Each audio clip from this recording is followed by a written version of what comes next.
On a annoncé les ministres, les surprises, Catherine Vautrin au travail et à la santé, Rachida Dati à la culture. Mais tiens, il y a un ministère qui n'existe pas encore, ou en tout cas qui n'a pas été réoccupé par son ministre. C'est le ministère du Logement, en pleine crise du logement justement. On en parle avec notre invité Loïc Quentin. Bonjour à vous. Bonjour. Bienvenue sur Sud Radio, président de la FNAIM, la Fédération Nationale de l'Immobilier. Les agents immobiliers qui n'ont toujours pas de ministre, est-ce que ça vous choque ? La grande déception de tout le secteur de l'immobilier et du logement, on s'attendait à la nomination d'un ministre en plein exercice et non pas un ministre délégué ou un secrétaire d'État pour répondre à l'urgence de la situation que nous connaissons aujourd'hui. Alors, un sixième homme, pourquoi faire ? Parce qu'en réalité, ce sera le sixième ministre depuis qu'Emmanuel Macron est président de la République. Celui qui était en place était là depuis 6 mois, mais c'est pas un homme qui changera les choses. C'est plutôt la vision du président de la République, la vision du chef de l'État sur une vraie politique du logement. En réalité, le président de la République n'aime pas l'immobilier. Il se contente de faire des déclarations. Je crois au mois de mai, il a dit « L'immobilier, le logement, c'est de la surdépense publique pour de l'inefficacité collective ». Ou le précédent ministre qui dit « Il faut sevrer l'immobilier de la drogue fiscale ». Voilà des paroles à la hauteur de l'enjeu et de la problématique logement auxquelles se confrontent les Français aujourd'hui. Et pourtant, l'immobilier, c'est 93 milliards de recettes, avec une redistribution de 39 milliards. Et je crois qu'aujourd'hui, dans ce contexte, on aurait besoin d'une redistribution d'urgence.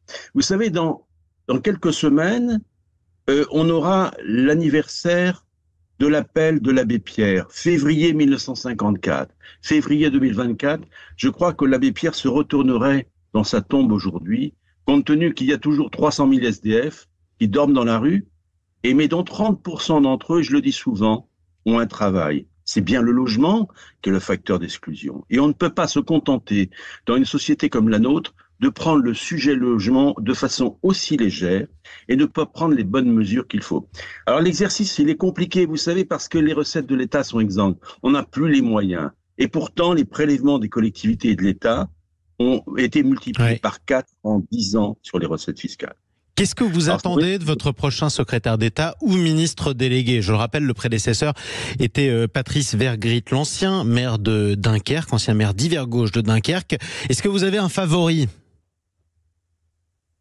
C'est pas une question de favori, c'est une question de feuille de route et de moyens mis à disposition et de conscience de la situation. Vous savez, on a eu toutes les conférences, les audiences, on a eu un Conseil national de la refondation et dans tous les cas qui n'a abouti sur rien. Mais que ce soit la santé, que ce soit la justice, que ce soit le logement, la problématique elle est la même. C'est une vision politique, stratégique et des moyens adossés. Aujourd'hui, la santé souffre beaucoup plus que le logement. Il y a urgence aussi. Je crois que c'est une question de prise de conscience et de feuille de route politique que nous attendons. Sauf que vous n'y croyez pas. Seul ne change rien. C'est pas qu'on n'y croit pas, c'est qu'il faut avoir une volonté affichée de changer les choses. Sauf que vous avez expliqué précisément que, de votre point de vue, l'exécutif, c'est-à-dire Emmanuel Macron, n'aimait pas l'immobilier. Ça veut dire que vous n'attendez pas grand-chose du prochain ministre délégué ou secrétaire d'État au logement ? Non, tant que le président de la République n'affichera pas une volonté déterminée d'agir pour le logement, il ne se passe rien dans ce pays. Et le pays continue à s'effondrer et aller vers une crise qui va être très grave. Même le précédent ministre Olivier Klein disait « le logement, c'est la future bombe sociale de demain ».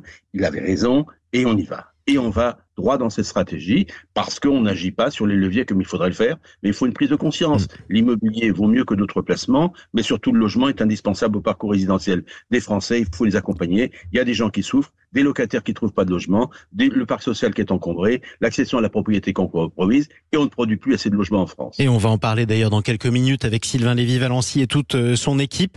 Qu'est-ce qu'un bon ministre du logement devrait annoncer en premier pour vous ?